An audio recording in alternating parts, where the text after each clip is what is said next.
Ok, Shabbat Shalom. Estamos continuando esse estudo do livro de Eclesiastes, que são 12 capítulos, e nós já temos 2 estudos gravados do livro de Eclesiastes. Temos já o capítulo 1 e também temos a introdução. E o capítulo 2 do livro de Eclesiastes, o tema é o valor do prazer. No estudo passado a gente vimos o tema da vaidade, né? A vaidade dessa vida passageira, dessa vida terrena. E aqui nós vamos ver aqui o valor do prazer. E o capítulo 1 nos mostrou que realmente o conhecimento ou a educação, ela não nos trará felicidade, ok? O estudo, todo o teu pós-graduado, se um dia você chegar a ter, todo o teu estudo, enfim, tudo que você possa obter nessa vida aqui não vai te trazer prazer e felicidade. Porém, nesse capítulo 2, vai falar do resultado que vamos obter ao buscar o prazer deste mundo, ok? E no versículo 1 disse, no capítulo 2, versículo 1 disse eu no meu coração. Então Salomão começa dizendo aqui no versículo 1, logo no comecinho, disse eu no meu coração. Ou seja, que quando uma pessoa ela não canaliza essa dor, porque aqui disse eu no meu coração, quando ela não canaliza em si, dentro do seu coração, esse sentimento de dor, então esse sentimento de culpa, né, de ser o que deveríamos ser, que a gente não conseguimos ser, né, e se a gente não canalizar isso, né, se a gente não conhece o bem, né, se a gente não conhecer muito bem, por exemplo, a Yeshua, o nosso Messias, e se nós não temos um encontro pessoal com ele, né, com o Eterno também, pois o que irá fazer com essa dor? Simplesmente nós vamos, com essa culpa que vamos ter de que nós não conseguimos obter aquilo que estávamos buscando, pois simplesmente nós iremos fazer, ou seja, a gente vai canalizar de maneira equivocada a dor, o sofrimento. E é justamente o que se passou aqui com Salomão, onde ele, para sair dessa dor de culpa aqui, de culpabilidade, ele simplesmente esse momento de sofrimento, né, desse sentimento de vazio. Por isso que aqui no versículo 1 do capítulo 2 disse eu no meu coração, ora vem, eu te provarei com a alegria, portanto goza o prazer, mas eis que também isto era vaidade. Ou seja, né, Salomão está dizendo aqui, eu vou tratar de tirar esse sentimento de dor, de vazio, né, vou consumir os bens, minhas propriedades, o gozo, a alegria, nesses momentos de prazer.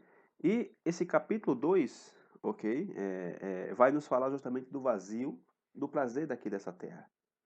E as pessoas andam loucas pelo prazer aqui desse mundo, né, das riquezas, né, de ter status, de ter uma super casa, um super carro, de ter os melhores brinquedos que uma criança possa ter. E Salomão vai falar justamente da vaidade, vai falar aqui justamente do vazio que é esse prazer. E veja o que disse o versículo 2. Do riso disse, está doido? É o que disse aqui o versículo 2. Do riso disse, está doido, e de alegria. Ou seja, Salomão descobriu que ao buscar se divertir e obter prazer, também não era nada. Que isso também era vaidade. E por quê? Porque chega um momento em que aquilo que antes a gente achava que nos saciava, que achava que nos preenchia, né, agora já não nos sacia mais. Ou seja, você, por exemplo, você quando ganha um Lego, um brinquedo de Lego, você não acha que aquilo te trouxe o maior prazer? Você não fica feliz porque tem um Lego novo, né? Achou que está completo com aquilo ali. Para de repente passa um mês, você com esse Lego, hoje você está brincando aí com uma caixinha de isopor. Tendo um Lego para brincar, por quê? Porque aquilo que você já teve já não te sacia mais. Por quê? Porque os olhos da gente nunca vai se cansar de ver e os ouvidos nunca vai se cansar de ouvir. Sempre vai ter algo que vai ser mais importante do que aquilo que a gente achou que iria nos saciar. Então, por isso que cada vez existe mais o quê? Mais as drogas. Por isso que muitas vezes muitos jovens, ou muitas pessoas adultas também, vão atrás das drogas, vão atrás do álcool, da bebida. Por isso que o entretenimento, o filme, a diversão, o cinema é cada vez mais intenso a procura por isso aí. Por isso que a depravação também do ser humano, ela é cada vez maior. Por quê? Porque chega um momento onde você chega a ser menos sensível, onde nós chegamos a ser menos sensível do que antes, né? Do que antes nos dava prazer. E as pessoas que experimentam essas coisas de droga, elas acabam como? Já viu como um drogado, como é que ele acaba? Um esqueleto, uma caveira.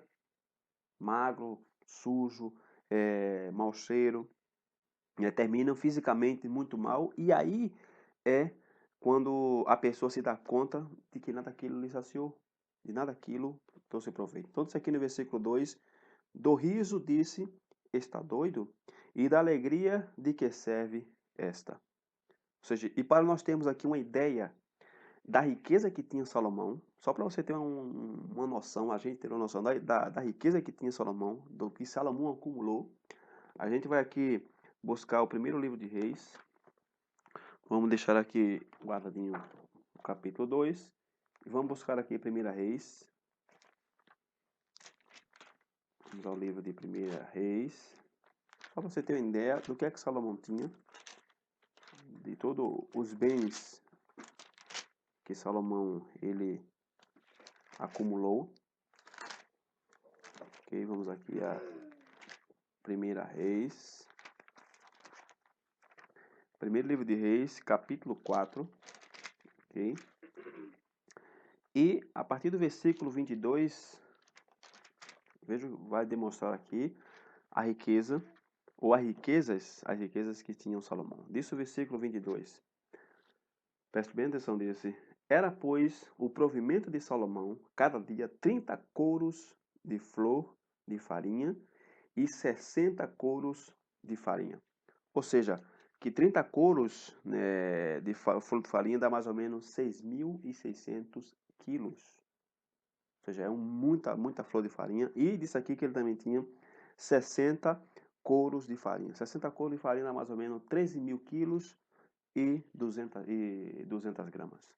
Então veja só isso aqui que ele tinha. Vai continuar aqui descrevendo. Diz o versículo 23. 10 vacas gordas e 20 vacas de pastos e 100 carneiros, afora os cevados e as cabras montês e os corços e as aves cevadas. 24 diz, porque dominava sobre tudo quanto havia da banda de cá, do rio, de Tifsá até Gaza, sobre todos os reis da banda de cá, do rio, e tinha paz de todas as bandas em roda dele. Ou seja, agora, aqui mesmo no capítulo 10, no primeiro livro de Reis, agora no capítulo 10, versículo 1, ok? Vamos ver aqui até o versículo, capítulo 10, versículo 1, e vamos ler até o versículo 24, ok? Diz o seguinte, aqui vai se falar justamente da riqueza de Salomão. Disse, e quando a rainha de Sabá, a fama de Salomão acerca do nome do Senhor, veio prová-lo por enigmas. E veio a Jerusalém com um muito grande exército com camelos carregados de especiarias e muitíssimo couro e pedras preciosas. E veio Salomão e disse-lhe tudo quanto tinha no seu coração. E Salomão lhe declarou todas as palavras, nenhuma coisa se escondeu ao rei e que não lhe declarasse. Vendo, pois, a rainha de Sabá toda a sabedoria de Salomão e a casa que edificara, e a comida da sua mesa, e o assentar dos seus servos, e o estar dos seus criados, e os vestidos deles, e os seus copeiros, e a sua subida pela qual subia a casa do Senhor, não houve mais espírito nela. Ou seja, que ela ficou assim, fora de si, por ver toda a grandeza que havia no palácio de Salomão. E disse o versículo 6, e disse ao rei, foi verdade a palavra que ouvi na minha terra, das tuas coisas e da tua sabedoria. E eu não crera naquelas palavras, até que vi, e os meus olhos viram, e eis que não disseram metade, sobrepujaste em sabedoria e bens e fama que ouvi. Bem-aventurados os teus homens, bem-aventurados os teus servos, que estão sempre diante de ti, que ouvem a tua sabedoria.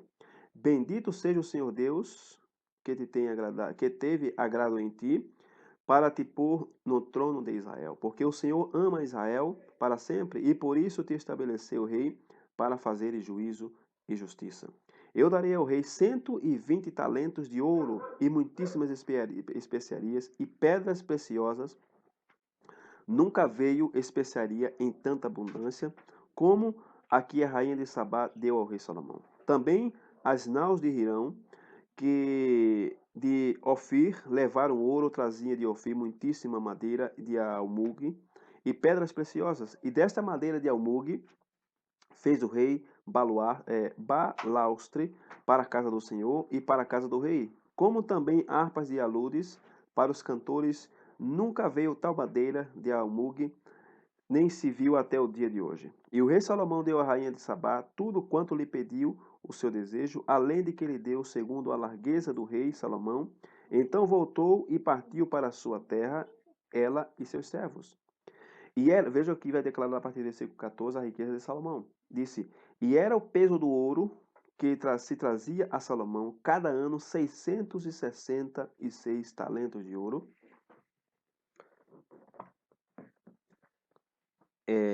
Disse o versículo 15: Além dos negociantes e dos contratos dos espiceiros e de todos os reis da Arábia e dos governantes da mesma terra, também o rei Salomão fez 200 paveses de ouro batido, 600 ciclos de ouro mandado pesar para cada pavês, e fez também 300 escudos de ouro batido, 3 arratéi de ouro mandou pesar para cada escudo, e o rei pôs na casa do bosque do Líbano. Fez mais o rei um grande trono de marfim e o cobriu de ouro puríssimo. Tinha esse trono 6 degraus, era a cabeça do trono por detrás redonda, e de ambas as bandas tinha encostos até o assento, e 2 leões estavam junto aos encostos. Também 12 leões estavam ali sobre os 6 degraus. De ambas as bandas nunca se tinha feito obra semelhante em nenhum dos reinos. Também todos os vasos de bebê do rei Salomão eram de ouro, e todos os vasos da casa do bosque do Líbano eram de ouro puro. Não havia nele prata, porque nos dias de Salomão não tinha estimação nenhuma. Ou seja, que a prata no tempo de Salomão era como se fosse aqui metal, como se fosse um pedaço de ferro aí qualquer que não tem nenhum valor. Menosprezavam a prata porque o ouro era abundante. E disse o versículo 22, porque o rei tinha no mar as naus de Tarsis com as naus de Hirão. Uma vez em 3 anos tomavam as naus de Tarsis e traziam ouro e prata e marfim e búzios e pavões. Assim o rei Salomão excedeu a todos os reis da terra, tanto em riqueza como em sabedoria, e toda a terra buscava a face de Salomão para ouvir a sabedoria que Deus tinha posto no seu coração. Então aqui se descreve a grandeza, a riqueza que Salomão tinha. Você pode imaginar o que é isso tudo que a gente leu aqui de riqueza que Salomão tinha? Ou seja, essa casa que a gente mora aqui, certamente só era para guardar talvez só os copos, as taças de ouro que tinha Salomão. Então, voltando aqui ao livro de Eclesiastes, capítulo 2, versículo 3, diz o seguinte: Busquei no meu coração como me daria ao vinho, regendo, porém, o meu coração com sabedoria, e como reteria a loucura, até ver o que seria melhor que os filhos dos homens fizessem debaixo do céu durante o número de dias da sua vida. Fiz para mim, versículo 4, obras magníficas, edifiquei para mim casas, plantei para mim vinhas. Disse o versículo 5, fiz para mim hortas e jardins e plantei nelas árvores de toda espécie de fruto. Fiz para mim tanques de água para regar com eles os bosques em que reverdeciam as árvores. Adquiri, versículo 7, servos e servas, e tive servos nascidos em casa, também tive grandes possessão de vacas e ovelhas, mais do que todos os que houve antes de mim em Jerusalém. Amontoei também para mim prata e ouro e joias de reis e das províncias. Provi-me de cantores e cantoras e das delícias dos filhos dos homens e de instrumentos de música de toda sorte. Ou seja, aqui é comum pensar em avaliar o estresse, ok? Buscando diversão, buscando prazer. E aqui Salomão tinha toda a diversão que ele pudesse imaginar. Salomão tinha de tudo o que um ser humano desejaria ter. E diz o versículo 9: E engrandeci-me e aumentei-me mais do que todos os que ouvem antes de mim em Jerusalém, preservou também comigo a minha sabedoria. Então Salomão disse aqui que isso tinha uma idade, Salomão já tinha certamente uma idade já madura, e mesmo que Salomão ele tenha se desviado no momento da sua vida, ele se desviou dos caminhos eternos, se desviou dos mandamentos, mesmo que aconteceu isso, em algum ponto da vida de Salomão, e já para esse tempo aqui, que Salomão está escreveu esse livro de Eclesiastes, Salomão já havia retornado o que ao que é a verdadeira sabedoria. E o quanto seria possível para nós, para mim, para você, para tua mãe, ou para qualquer pessoa que irá assistir esse áudio, chegar a ter tudo o que Salomão teve. E a gente de repente assim não nos perder. Como será que seria possível a gente ter toda essa riqueza que teve Salomão e de repente não se desviar do caminho do Senhor? Né? Seguramente, se nós não temos a riqueza hoje, sabe por quê? Que a gente não tem toda essa riqueza hoje que Salomão teve? Por causa da misericórdia de Deus. Porque talvez se a gente tivesse toda essa riqueza que teve Salomão, ou fosse uma pessoa, uma família rica, nós hoje não estaríamos aqui, estudando a Bíblia, lendo as Escrituras e aprendendo do homem mais sábio da terra. Versículo 10 disse: E tudo quanto desejaram os meus olhos, não los neguei. Nem privei o meu coração de alegria alguma, mas o meu coração se alegrou por todo o meu trabalho, e esta foi a minha porção de todo o meu trabalho. Então Salomão ele pôde ter de tudo que ele desejou, tudo que Salomão desejava, ele queria. Se Salomão visse na rua hoje uma Mercedes-Benz, opa, eu quero. Ah, eu quero essa Ferrari. Ah, eu quero essa. Ou seja, Salomão, se fosse hoje, entrava numa loja e nessas lojas que não tem nem etiqueta nas roupas e comprava de sacola cheia aí, porque para ele era como estava fazendo um lanche.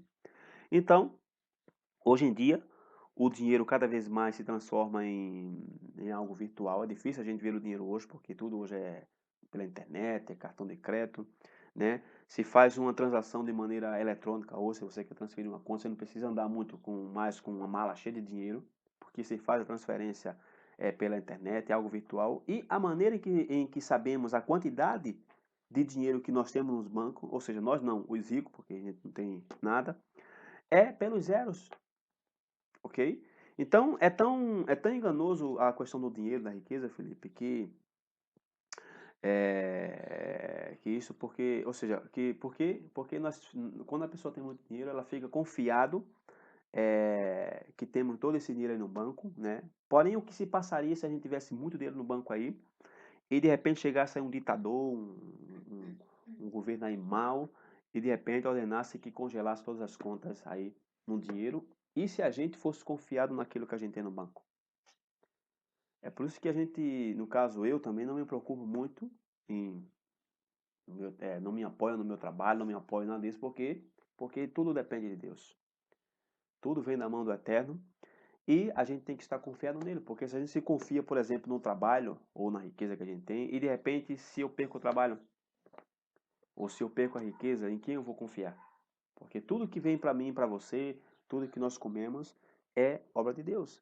E também imagine você é, poder ter assim esse poder aquisitivo de muita grana, de muito dinheiro. Entrar em uma loja aí e não estar preocupado assim com as etiquetas, com o preço, tá? Normalmente a gente quando entra na loja, a primeira coisa que a gente vai ver é o quê? Quando a gente entra numa loja de roupa ou de qualquer coisa, o que é que a gente vai procurar primeiro ver na loja? Não, se a gente entra numa loja, vai procurar ver o preço. A primeira coisa que a gente vai ver não é nem se a roupa é bonita ou não, é ver a etiqueta. É menos para ver, para ver o preço, para ver o preço. E curiosamente é justamente quando a gente entra na loja, o que a gente mais gosta é o quê? É mais caro. Sempre o que a gente mais gosta, uma roupa, um brinquedo, um sapato, tudo que nossos olhos se atraem é o que é mais caro. É, é decepcionante, não é triste você entrar numa loja, de repente você vê aquele Lego City que a gente viu de Transform, um preço absurdo, e infelizmente nós temos que levar um de 100, um de 150, né, porque o que você gostou é praticamente impossível para nós poder ter. E no caso de Salomão, Salomão não tinha esse problema. Entrava indo em qualquer loja, se fosse hoje, comprava o que queria, pagava à vista, né? Por quê? Porque o que os olhos de Salomão, como diz aqui no versículo 10, o que os olhos de Salomão desejava, ele dava. Porém, apesar disto, veja o que disse o versículo 11, disse, e eu olhei eu para todas as obras que fizeram as minhas mãos, como também para o trabalho que eu, trabalhando, tinha feito, e eis que tudo era vaidade e aflição de espírito, e que proveito nenhum havia debaixo do sol. Então diz aqui que eis que era vaidade e aflição de espírito, ou seja, que ao final de todos os bens que Salomão desejou, o problema não é adquirir os bens, Felipe, não é adquirir a riqueza, ou adquirir o que a gente quer ter. O problema é que agora nós temos que sustentar essa riqueza, porque imagine, por exemplo, a gente já poderia hoje ter um carro bom, aí um carro do ano bom. Porém, o problema não é ter o carro bom, um carro bom do ano, o problema é sustentar esse carro. O problema é a gente ter uma casa, super casa, e sustentar essa casa. O problema não é você ter a riqueza, perdão, não é você ter os bens. O problema é você sustentar aquilo que você adquiriu. Né? Não somente se trata, Felipe, de chegar assim e ter. O problema não é você chegar. O problema é eu e você permanecer aonde chegamos. E tudo isso causa o quê? Causa aflição do espírito, por quê? Porque nós temos que trabalhar e tá pensando, né? E tá aí, eu tenho que pagar as contas e tenho que pagar tudo isso aqui. Você já viu, eu não sei se você talvez não viu, porque a sua idade não chegou ainda. Mas um dia você vai ver, um dia que a gente estiver de volta ao Recife, a gente vai te levar a uma praia e vamos te mostrar umas mansões imensas, casarões assim, que essa casa aqui é a cozinha, vamos dizer assim. E você vai ver que quem mora na casa não é o rico, não é o dono da casa, é os empregados. Quem desfruta de todo o bem das mansões, das super casas, são o caseiro. Por quê? Porque o rico, o dono da casa, está trabalhando para pagar aquilo que ele possuiu. Entendeu? Então é por isso justamente que no livro de Provérbios também nos fala dessa tragédia, essa tragédia de que às vezes, né, se tem muita abundância, né, de muitas coisas, e a abundância não deixa a pessoa dormir. Você tem muita coisa, muitos bens, não vai te deixar dormir. Por quê? Porque na noite uma pessoa muito rica, Felipe, ela está pensando o quê? Está pensando nas contas, nas ações, na transação, e que tem que inverter, tem que contratar funcionário, tem que demitir funcionário, tem processo na justiça, enfim, essa pessoa não tem sono, né? E o que é que ela vai fazer? Ou seja, ela fica pensando o que ela vai fazer com todos esses bens. Por isso que Salomão disse aqui, no livro de Eclesiastes, no capítulo 5, disse Salomão o seguinte: doce é o sono do trabalhador. Quer coma pouco, quer coma muito. Mas a fartura do rico não deixa dormir. Se hoje eu e você comemos um pão aí com manteiga, um pão com ovo, um pão com um pedaço de qualquer coisa aí dentro do pão, chega a dormir, dorme tranquilo, dorme até, sonha com as melhores coisas, dorme um sono tranquilo. Por quê? Porque diz aqui no versículo 12 do capítulo 5, disse, doce é o sono do trabalhador. Mas, e se quer coma, ou muito ou quer coma pouco. Se a gente comer muito hoje, não vamos ter um sono tranquilo, e se nós comemos pouco hoje, também teremos um sono tranquilo. Porém, disse o quê? Mas a fartura do rico não lhe deixa dormir. Ou seja, que o trabalhador, mesmo ganhando pouco, um salário pouco, uma diarista, uma pessoa que está aí, que trabalha em qualquer coisa, ganhando pouco, pois chega o fim do mês aí, ela está aí tranquila, né? Vai no caixa eletrônico aí, retira o teu dinheirinho, sai as notinhas, coloca no bolso, vai para casa contente e se esquece do trabalho. Não tem nada a ver mais com o trabalho, mesma coisa comigo. Chega o dia de receber, tiro o dinheiro do banco, não devo nada à empresa nesse momento que estou já fiz a minha obrigação. E quantas pessoas que sonham em não bater ponto, Ah, eu não quero trabalhar para a firma, não quero bater ponta, não quero ter horário, né? De não precisar estar esperando chegar o fim do mês para ter um dinheiro. E aí a pessoa, ela acha que não quer trabalhar para uma firma e de repente ela abre um negócio. Ah, eu vou montar um negócio aqui, né? Tem minha própria empresa, tem meu próprio sócio. E aí a pessoa vai se dar conta, Felipe, que não era como ela pensava. Que muitas vezes a pessoa querer ser seu próprio patrão, ter sua própria empresa, ela vai chegar um momento que ela vai pensar que não era do jeito que ela estava imaginando. Por quê? Porque agora a pessoa ela vai querer voltar, né, àquela época em que chegava o final do mês, ela sacava ali seu dinheirinho, não precisava estar preocupado com, com a loja, né, ela recebia ali o lerite, ou seja, chegava a época do fim do mês e acabou-se. Ia no banco, retirava o salário e fim de contas. Né? Casa para casa feliz, comer, dormir e se alegrar. Se esquecia da empresa, por quê? Porque ela se deu conta que ser dono de um negócio, Felipe, ser dono de uma empresa, ser dono do seu próprio negócio, ser seu próprio chefe, já estar assim, você estar casado com o negócio. Você tem que não tá casado com aquilo ali. Por quê? Porque todo o tempo a pessoa está pensando e pensando e pensando e pensando, e isso vai tornar o quê? Vai tornar a pessoa dependente é, do trabalho, né? Embora que ela dependa de si mesmo, né? A pessoa já é responsável por tudo. Porém, em contraste, aquele que é empregado, né, recebe o salário e se acabou, não está preocupado se a empresa está em falência, ou se está em crise, ou se está preocupado que no final do mês vai receber. Não está preocupado se vai entrar cliente na loja em que trabalha, não. Então, é isso aqui que Salomão está expressando. E disse o versículo 11, voltando a Eclesiastes 2, disse o versículo 11, disse, e olhei eu para todas as coisas que fizeram as minhas mãos, como também para o trabalho que eu, trabalhando, tinha feito, e eis que tudo era vaidade e aflição de espírito. E que proveito nenhum havia debaixo do sol. Então passei à contemplação da sabedoria e dos desvarios e da tolice, porque que fará o homem que seguir o rei? O mesmo que outros já fizeram. Então vi eu que a sabedoria é mais excelente do que a astúcia.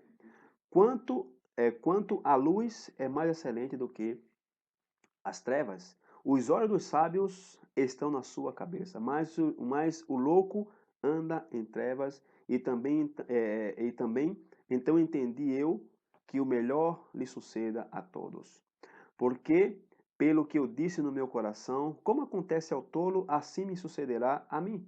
Porque então busquei a minha sabedoria, e busquei o mais sabedoria. Então disse eu no meu coração que também isto era vaidade, porque nunca haverá mais lembrança do sábio do que o do tolo, porquanto de tudo nos dias futuros total esquecimento haverá, e como a morte o sábio, assim morre o tolo.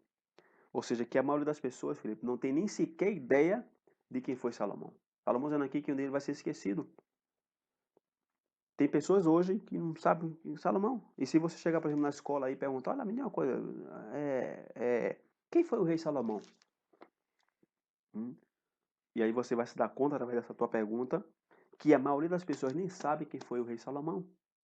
Pois é justamente o que Salomão está expressando aqui, que chegará um momento em que já não haverá mais memória dele. Assim como morre o tolo, morre o sábio. Com toda a sabedoria que Salomão teve, com toda a riqueza que Salomão teve, com toda a fama, pois chegaria um momento em que Salomão seria esquecido. E somente nós, eu, você, tua mãe e muitas outras pessoas, que estamos buscando evitar o erro que Salomão cometeu. Verso 17 disse: Pelo que aborreci esta vida, porque a obra que se fez debaixo do sol me era penosa. Sim, tudo é vaidade e aflição de espírito. Então, precisamente, por isso que é tão absurdo, Felipe, querer ficar rico. Né? Com a finalidade de quê? De obter a admiração das pessoas. Eu quero ficar famoso, eu quero... E por que muitos famosos entram em depressão? Muita gente famosa aí que, de repente, ficam deprimidas e estão aí, entram nas drogas. Por quê? Porque se tornou rico em busca da fama e, de repente, foi esquecido e estão aí, muitas vezes, penando e, né, buscando a admiração das pessoas.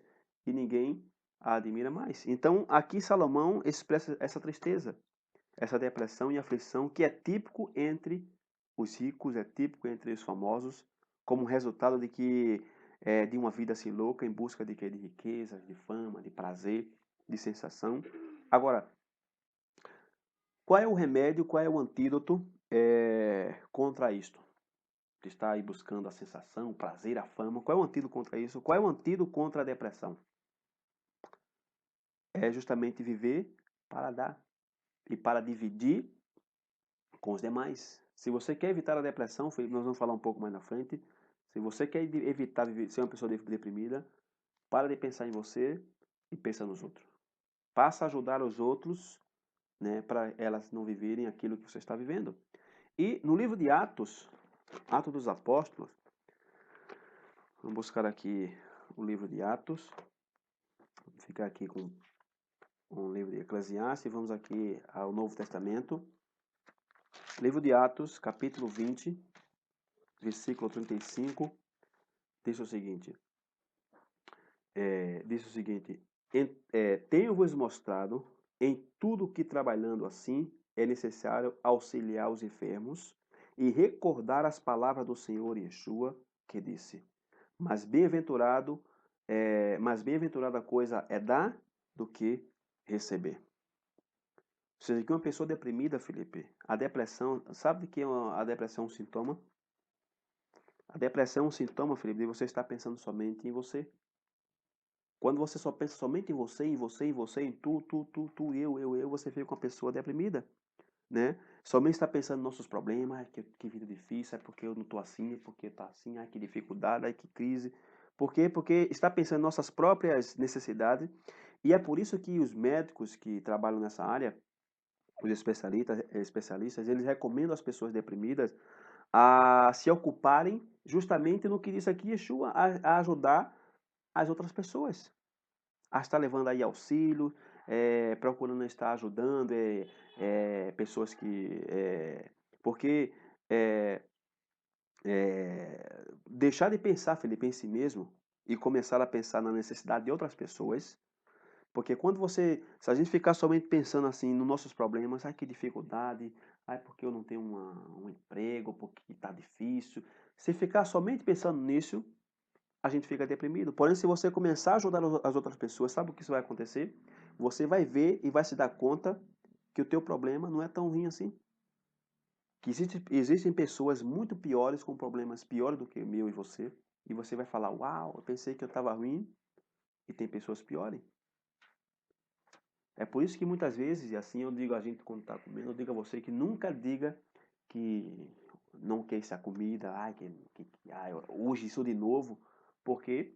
Porque tem muita gente que está vivendo uma vida muito mais difícil do que a nossa. A nossa vida, em comparação a muitas outras pessoas, é uma vida. Deus tem sido bastante bondoso com a gente.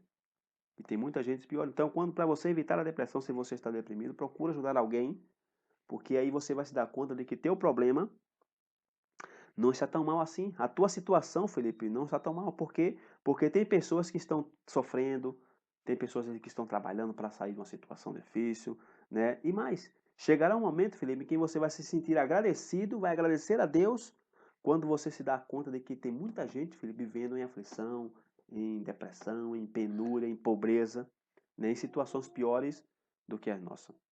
Então, haver ter se apegado a tantas coisas a nível assim egoísta, a nível pessoal, foi o que Salomão chegou justamente a aborrecer a vida. E disse aqui o versículo 18 de Eclesiastes, capítulo 2, disse o verso 18: Também eu aborreci todo o meu trabalho em que trabalhei debaixo do sol, visto como eu havia de deixá-lo o homem que viesse depois de mim. E quem sabe se será sábio ou tolo? Contudo, ele se assenhorará de todo o meu trabalho em que trabalhei e que me ouve sabiamente debaixo do sol. Também isto era vaidade. Ou seja, Salomão dizendo aqui, do que serve tudo isso que eu acumulei? E todas as riquezas que eu acumulei? Do que vai servir toda essa minha grandeza, toda essa minha fama, se de repente, porque quem sabe aquele que vem depois de mim vai colocar tudo a perder? Você é uma pessoa tola, é uma pessoa que não irá apreciar aquilo que eu acumulei. Versículo 20 disse: Pelo que eu apliquei a fazer o que meu coração pedisse, a esperança de todo trabalho em que trabalhei debaixo do sol. Porque é homem cujo trabalho é feito com sabedoria e ciência e tristeza, contudo, a um homem que não trabalhou nele, o deixará como porção sua. Também isto é vaidade e grande enfado. Ou seja, que Salomão, ele, ao final, o que se passou com todo o trabalho de Salomão. Porque veja o que Salomão está dizendo aqui no versículo, vamos ler mais uma vez, o 20 e o 21 diz assim: Pelo que eu apliquei a fazer o que meu coração perdesse a esperança de todo o trabalho em que eu trabalhei debaixo do sol. Porque há homem cujo trabalho é feito com sabedoria e ciência e destreza. Contudo, há um homem que não trabalhou nele, o deixará como uma porção sua, também isso é vaidade e grande enfado. Ou seja, o que aconteceu com todo o templo que Salomão construiu? O que aconteceu com todo aquele império de Salomão? Por quê? Porque isso foi muito mal, ou seja, foi um mal muito grande. Por quê? Porque essas palavras de Salomão aqui se cumpriram literalmente. Por quê? Porque ao final veio o império da Babilônia, o Nabucodonosor, ok? E ficou com tudo que Salomão havia armazenou. O rei Nabucodonosor roubou todos os ouros do templo, todas as peças de ouro, e levou tudo. Acabou com tudo aí, né? E é como dizia a minha avó, que dizia o seguinte, era como ela faz que a minha avó dizia, ninguém sabe para quem trabalha. Nós estamos trabalhando aqui, mas não sabe para quem trabalha. Todos os bens materiais, Felipe, são coisas efêmeras, são passageiros. E ficarão aqui nessa terra. Por isso que esse livro de Salomão, esse livro de Eclesiastes, é lido durante a festa das cabanas. E o que se celebra a festa das cabanas? Qual é o mandamento das festas das cabanas? É dormir aonde? Em uma cabana. E por que o mandamento de dormir em uma cabana? Porque justamente nós temos que estar aí refletindo sobre a nossa vida. Por quê? Porque a cabana, a gente quando faz uma cabana, faz ela para morar para sempre ou é algo passageiro? Que vai, de repente, vai durar 7 dias e vamos tirar. É passageiro ou é eterna?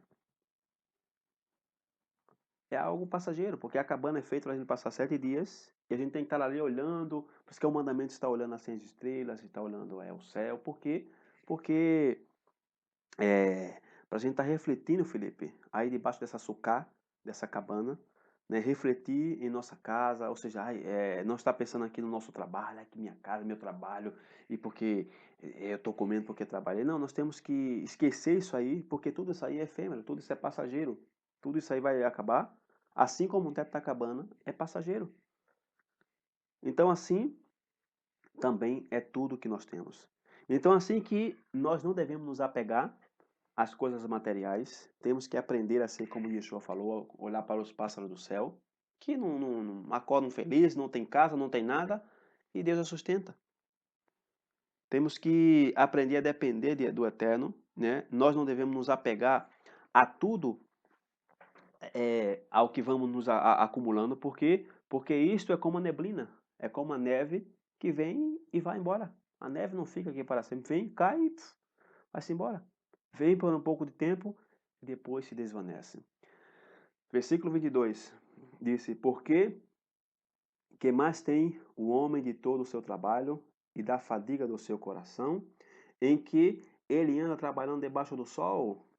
Porque todos os seus dias são dores e a sua ocupação é desgosto. Até de noite não descansa o seu coração, também isto é vaidade.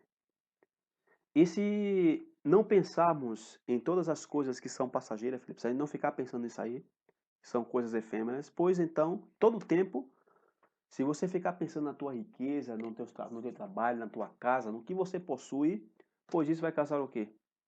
Vai causar angústia. Vai te causar, como diz aqui no versículo 23, vai te causar desgosto, vai te causar enfado. Por quê? Porque todo o tempo você vai estar pensando, no que eu vou fazer? Eu vou ver do quê? E agora, como é que eu vou pagar isso aqui? Que dificuldade? E agora, meu Deus? Ou seja, todo o tempo você vai estar pensando no futuro. E o futuro somente pertence a quem? A quem pertence o futuro?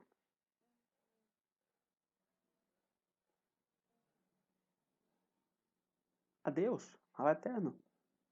Então é precisamente por isso que Yeshua disse: não te preocupe com o dia de amanhã, pois o amanhã já terá suas próprias preocupações, ok? E disse Yeshua também que o dia de amanhã já traz o seu mal. Então todas essas coisas, Felipe, somente vai fazer o quê? Vai nos afligir, somente vamos estar pensando no futuro, e porque eu não tenho, e porque eu não tenho, e acaba a pessoa ficando deprimida. Nós temos que se alegrar e agradecer a Deus pelo aquilo que nós já temos e não pensar no que nós temos, porque se você pensar no que você não tem, você vai ficar, como disse aqui Salomão, vai ficar aqui com desgosto da vida, né? Está pensando em nossos bens materiais, se está pensando em todas essas coisas, Felipe, nos traz aflição de espírito. Então, o que é que nós temos que fazer? Se você ficar pensando, porque a gente vai ter que sair daqui e vamos fazer o que lá e agora, e isso vai trazer desgosto da vida. E a gente cada vez mais vai ficar dependente daquilo que a gente acha que vai nos trazer a satisfação, que na verdade é vaidade, como a Salomão aqui. Então, o que é que nós devemos fazer? Porque a partir do versículo 24, já está concluindo já, a partir do versículo 24, Salomão vai começar a nos mostrar alguns propósitos importantes e eternos para o ser humano. Versículo 24 diz: não é, pois, bom para o homem que coma e beba e que faça gozar a sua alma do bem de seu trabalho.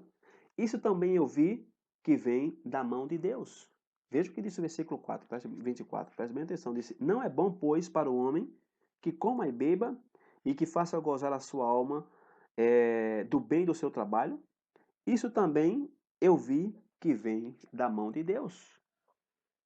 Ou seja, a gente sabe que todo mundo come e todo mundo bebe.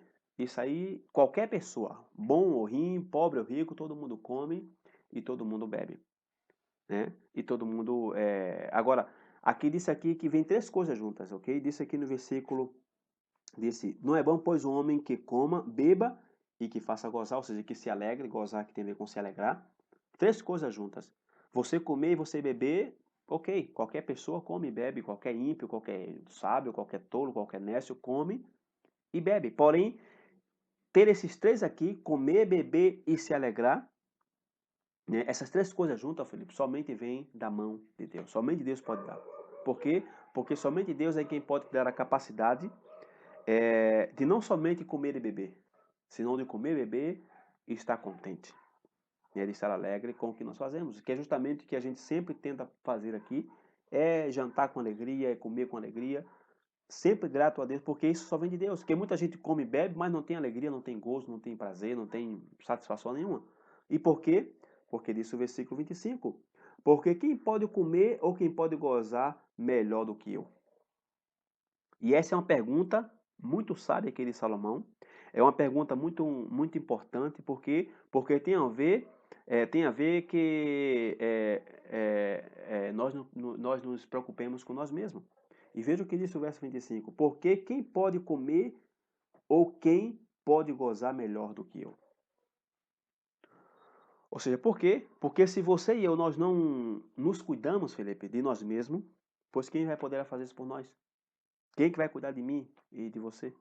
Se nós não cuidarmos de nós mesmos. E tem uma frase muito importante dentro do judaísmo, em um livro chamado Pirkei Avot.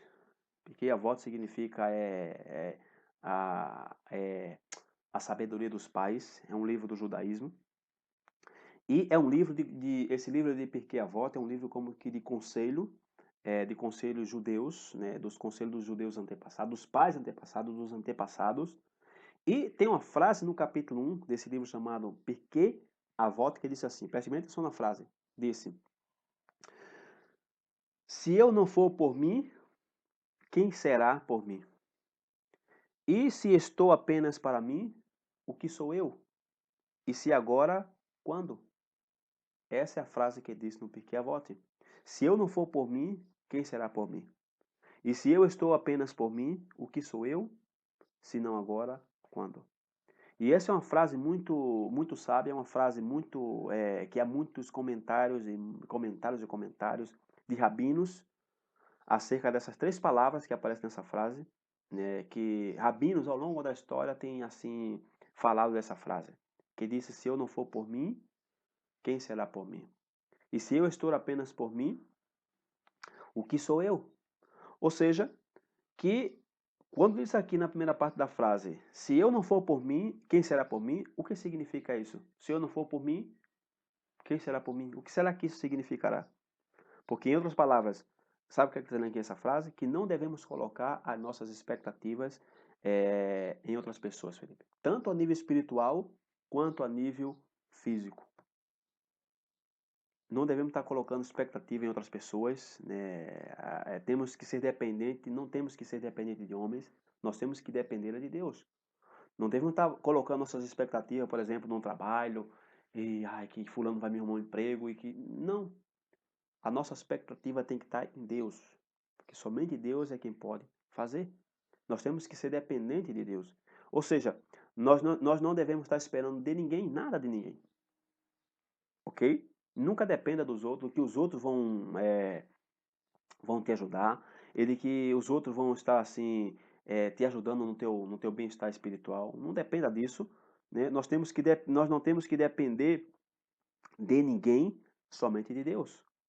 E a gente poderia fazer aqui, ou dizer aqui, falar aqui de três níveis para encerrar o estudo, de três níveis de maturidade.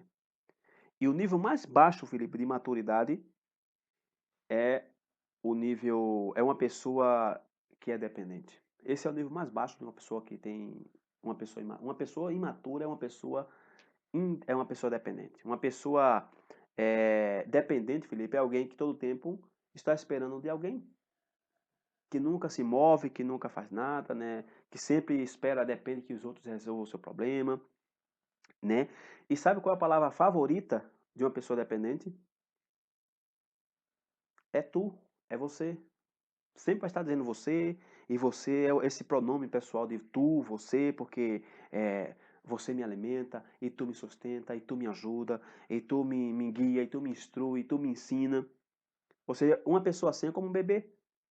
E um bebê é totalmente dependente de quem? Da sua mãe. E esse é o primeiro nível, o nível intermédio, o nível do meio da maturidade, é uma pessoa independente. É uma pessoa independente, e a palavra-chave para uma pessoa independente é a palavra eu. Uma pessoa que se diz independente, ela vai pensar que só ela, eu. Eu me sustento, é meu trabalho quem me faz feliz, é meu trabalho quem paga as contas, é eu, de mim depende minha saúde, de mim depende tudo. E o nível avançado de maturidade é justamente é, o interdependente. E sabe o que é uma pessoa interdependente? Ou seja, isso é o que nós devemos ser, Felipe, uma pessoa interdependente.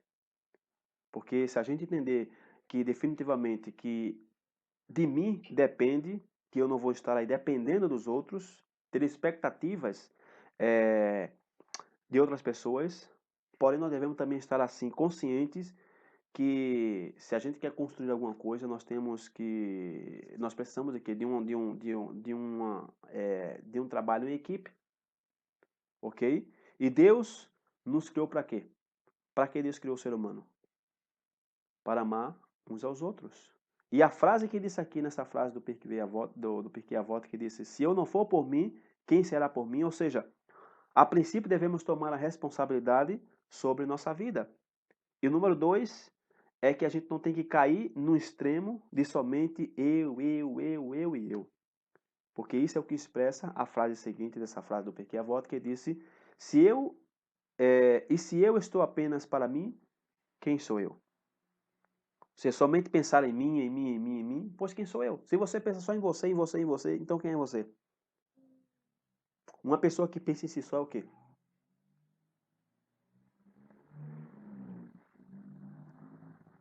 É um egoísta. É uma pessoa egoísta. E uma pessoa egoísta acaba como? Acaba sozinha. E por último, a frase que disse, e se não agora, quando? Ou seja, se eu não me ocupo por mim, se eu não penso nos demais, então isso é o que vai dar balance, vai dar equilíbrio a essas duas frases. Então o segredo, Felipe, é você e eu nos ocupar de nós mesmos, porém não somente isso. Por quê? Porque aí não termina o nosso trabalho, a nossa função, em que temos conseguido essa dependência total de Deus, do Eterno. Então, uma vez em que eu e você temos encontrado nosso propósito com o Eterno, então nós não temos que esconder essa luz, como disse Yeshua, que não devemos esconder nossa luz debaixo da cama, de uma palavra em que ele falou, que eu não me lembro agora. Senão nós temos que ser o quê? Luz às nações, luz aos gentios. Nós temos que ser o quê? O sal da terra. Temos que ser generosos, temos que ser bondosos, temos que ajudar, por quê? Porque senão nós não somos nada. E quando nós devemos fazer isso, ajudar aos demais a ser bondoso e generoso, amanhã ou quando? Quando é que você tem que ser generoso e bondoso com os demais? Quando? Amanhã ou agora?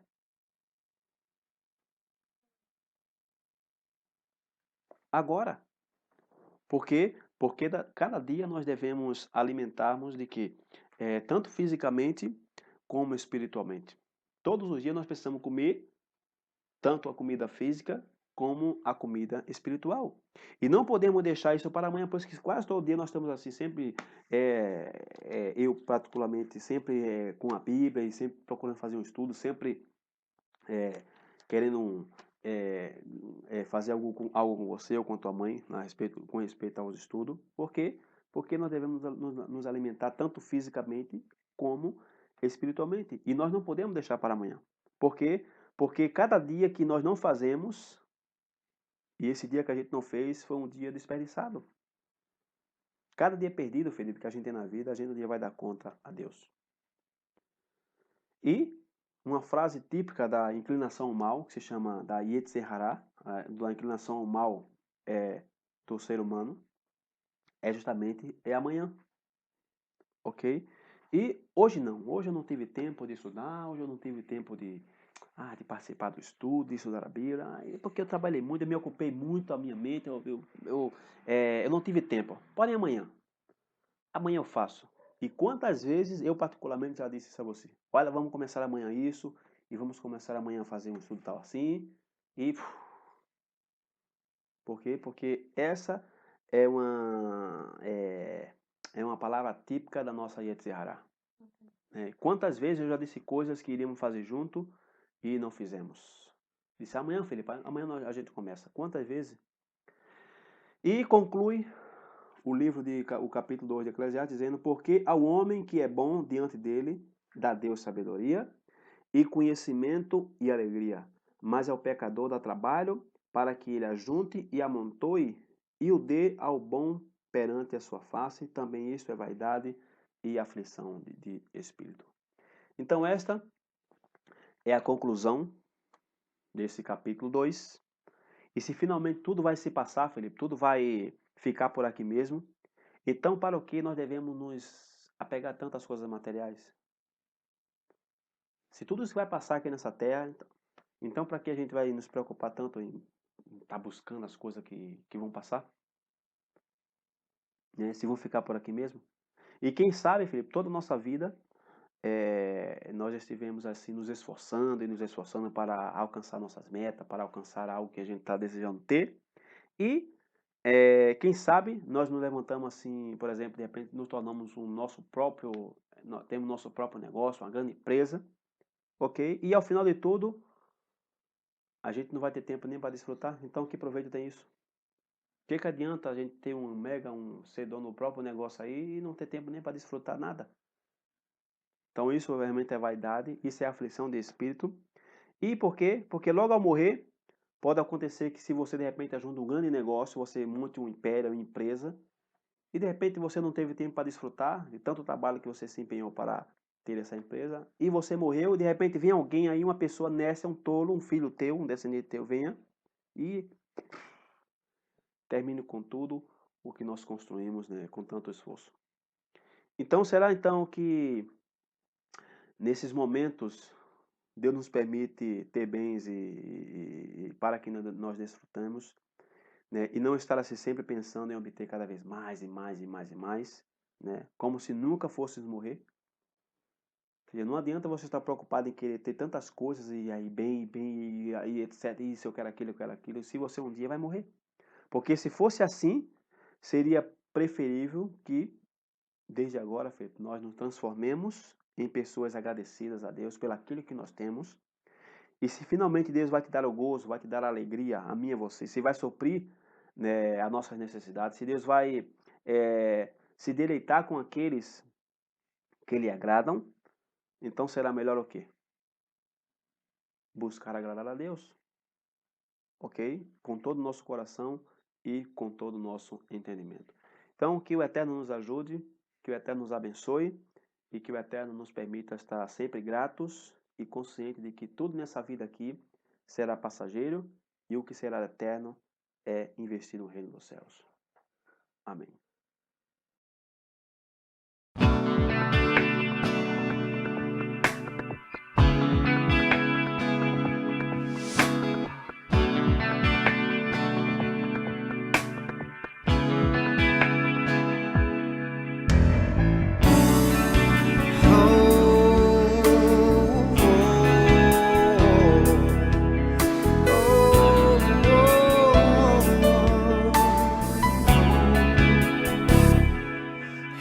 El Señor es mi pastor, confiaré y no temeré. Él es mi fortaleza y mi canción. Él es mi Dios, Él es Señor, eterno amor, mi dulce Salvador.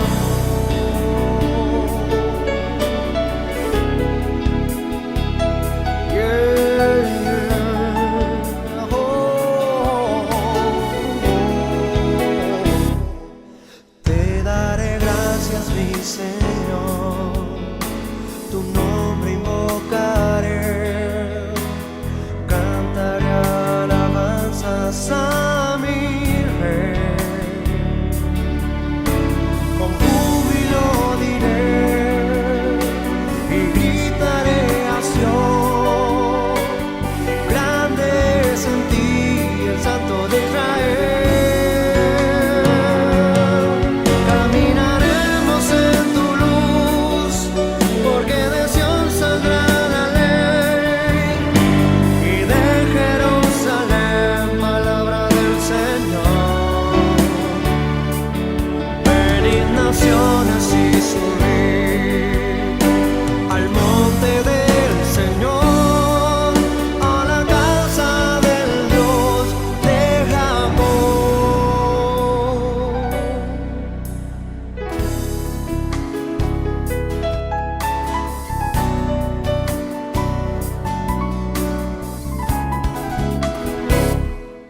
Te daré gracias, mi Señor,